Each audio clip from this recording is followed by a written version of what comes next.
నమస్తే, welcome to our channel. నేను ఆదిత్య. వివేకానంద రెడ్డి హత్య కేసుకు సంబంధించినటువంటి అంశం రోజుకో మలుపు తిరుగుతున్న సంగతి మన అందరికీ తెలిసిందే. ఇప్పుడు తాజాగా ఇదే అంశం పైన భారతి రెడ్డిని అరెస్ట్ చేయబోతున్నారంటూ ఒక వార్త అయితే వినిపిస్తుంది. మరి ఈ అంశం గురించి క్షుణ్ణంగా తెలుసుకునే ప్రయత్నం చేద్దాం. సో ప్రస్తుతానికి మనతో పాటు స్టూడియోలో ఉన్నారు ప్రముఖ political analyst and senior journalist C S Rao. సార్ని అడిగి తెలుసుకుందాం. సార్ నమస్కారం. సార్ నమస్తే. వివేకానంద రెడ్డి హత్య కేసులో ఎంతోమంది ఆరోపణలు ఎదుర్కొంటూనే ఉన్నారు. స్టిల్ కూడా తాజాగా అనూహ్యంగా భారతిరెడ్డి పేరు వినిపిస్తుంది. ఇప్పుడు ఆమెపై కూడా ఆరోపణలు ఉన్నట్టు, ఆమెను కూడా అరెస్ట్ చేయబోతున్నట్టు వినిపిస్తుంది. మరి ఇందులో ఎంతవరకు వాస్తవం ఉంది? వివేకానంద రెడ్డి గారి మర్డర్ కేసు మనం దాని మీద విశ్లేషణ చేయాలంటే దాదాపు గంటల కొద్ది చేయాల్సి వస్తుంది. ఎందుకంటే దాని విచారణ కూడా కొన్ని సంవత్సరాల పాటు జరిగింది. 2019 ఎలక్షన్ ముందు జరిగినటువంటి మర్డర్ అది.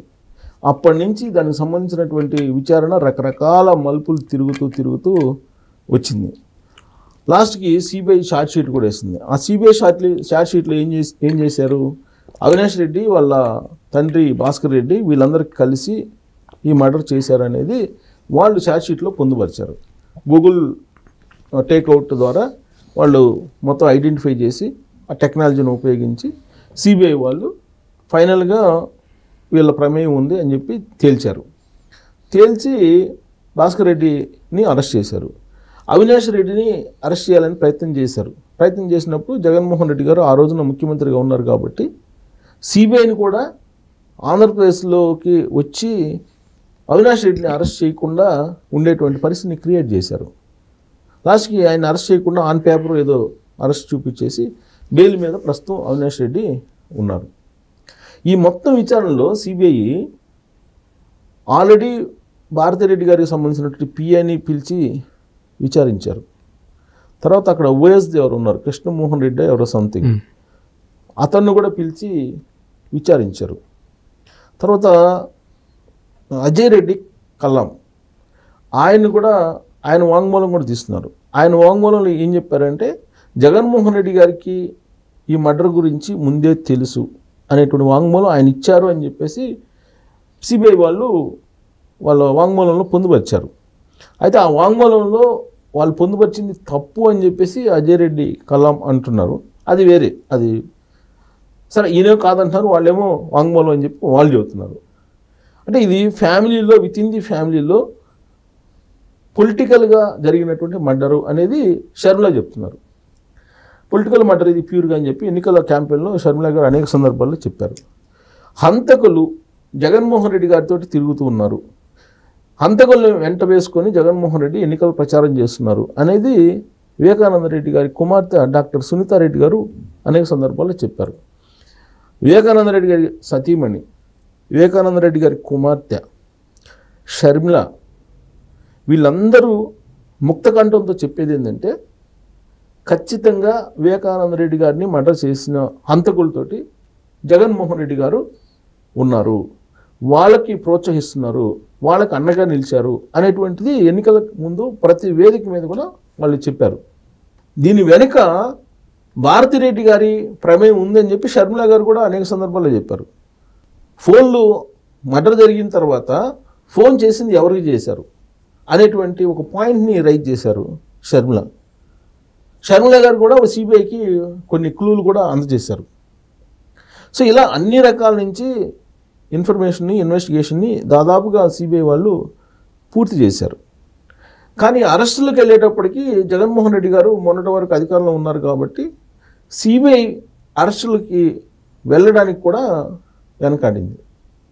ప్లస్ ఢిల్లీ బీజేపీ పెద్దల యొక్క అండదండలు ఉన్నాయి జగన్మోహన్ రెడ్డి గారికి అనేది నగ్న సత్యం. అది ఎవరు అవునన్నా కాదన్నా ఆంధ్రప్రదేశ్లో ఉండేటువంటి ప్రతి ఒక్కరికి తెలిసినటువంటి అంశం. చాలామందికి రాజకీయాలతోటి కొంచెం పరిచయం ఉన్నటువంటి వాళ్ళు ఎవరైనా సరే ఢిల్లీ బీజేపీ పెద్దల యొక్క సహాయ సహకారాలు జగన్మోహన్ రెడ్డి గారికి ఉన్నాయి అనేది ఎవరైనా చెప్తారు.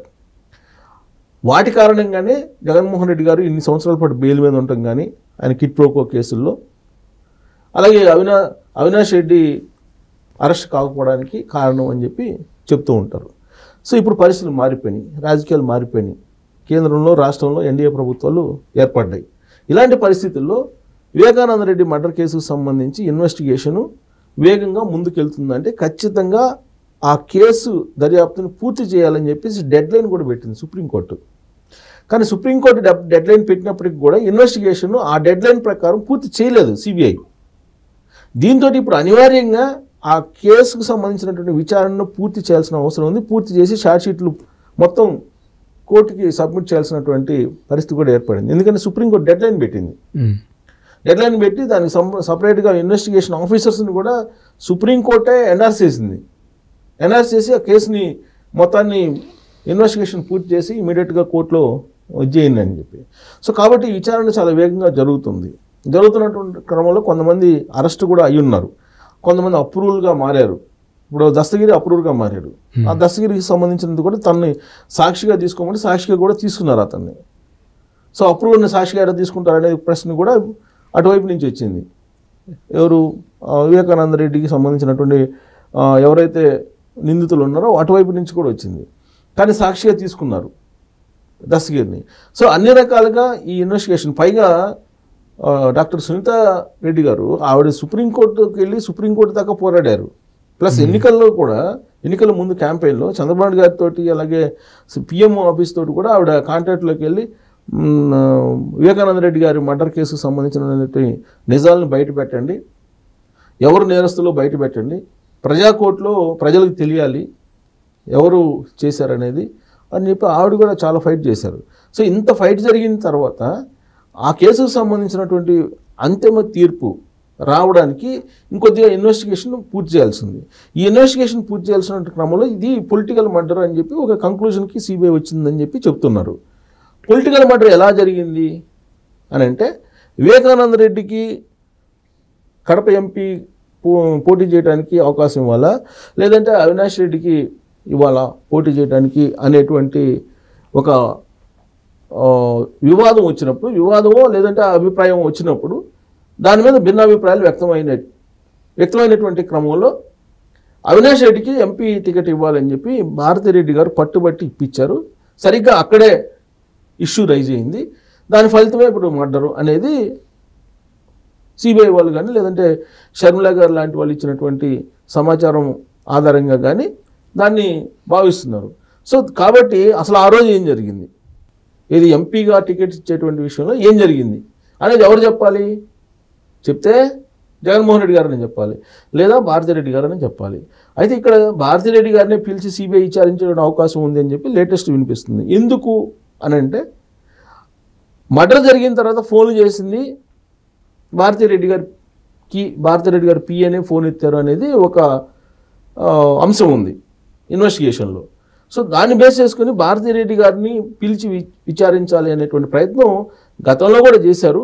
ఇప్పుడు అధికారం కోల్పోయారు కాబట్టి ఇప్పుడు మరింత వేగంగా సిబిఐ వాళ్ళు పిలిచి ఇన్వెస్టిగేషన్ చేయాలి భారతిరెడ్డి గారిని అనేటువంటి ఆలోచన చేస్తున్నారని చెప్పి ఇప్పుడు లేటెస్ట్గా తెలుస్తుంది. సో అదే కనుక స్పీడ్గా కనుక సిబిఐ వాళ్ళు వెళ్తే కనుక భారతిరెడ్డి గారిని పిలిచి మాట్లాడటం అంటూ జరిగితే కనుక ఇప్పుడు పొలిటికల్ మర్డర్ అని చెప్పేసి చెప్తున్నారు కాబట్టి ఆ పొలిటికల్ మర్డరు అవినాష్ రెడ్డికి ఎంపీ టికెట్ ఇవ్వడానికే జరిగిందా, ఎందుకు జరిగింది అనేది ఫర్దర్ ఇన్వెస్టిగేషన్లో భారతిరెడ్డి గారు ఇచ్చేటువంటి సమాచారాన్ని బట్టి ఆ కేసుకి ఫైనల్ ఒక రూపం వచ్చేటువంటి అవకాశం ఉంది. ఆ దిశగా సిబిఐ వాళ్ళు వెళ్తున్నట్టు కూడా తెలుస్తుంది. ఒకవేళ ఆమెను ఇన్వెస్టిగేషన్ చేసి ఏదైనా క్లూ లభిస్తే అరెస్ట్ చేయడానికి అనుకూలమైనటువంటి సమాచారాన్ని కనుక వాళ్ళు సేకరించగలిగితే అరెస్ట్ చేస్తారు, లేదంటే విచారించి వదిలిపెడతారు. మొత్తం మీద విచారించడానికైతే సిబిఐ సిద్ధమవుతుందని చెప్పి తెలుస్తుంది. బహుశా అది త్వరలోనే జరగచ్చు అనుకుంటా, కొన్ని డేస్ పట్టొచ్చు అని చెప్పి చెబుతున్నారు. ఇప్పుడు సోషల్ మీడియాలో కూడా అది నడుస్తుంది, మెయిన్ మీడియాలో కూడా అదే నడుస్తుంది. సో సిబిఐ ఇన్వెస్టిగేషన్ కనుక స్పీడప్ అయితే కనుక వివేకానంద రెడ్డి మర్డర్ కేసులో తాడేపల్లిలో ఉండేటువంటి వ్యవహారం కొత్త మలుపు తిరిగేటువంటి ఛాన్సెస్ ఉన్నాయి. Thank you.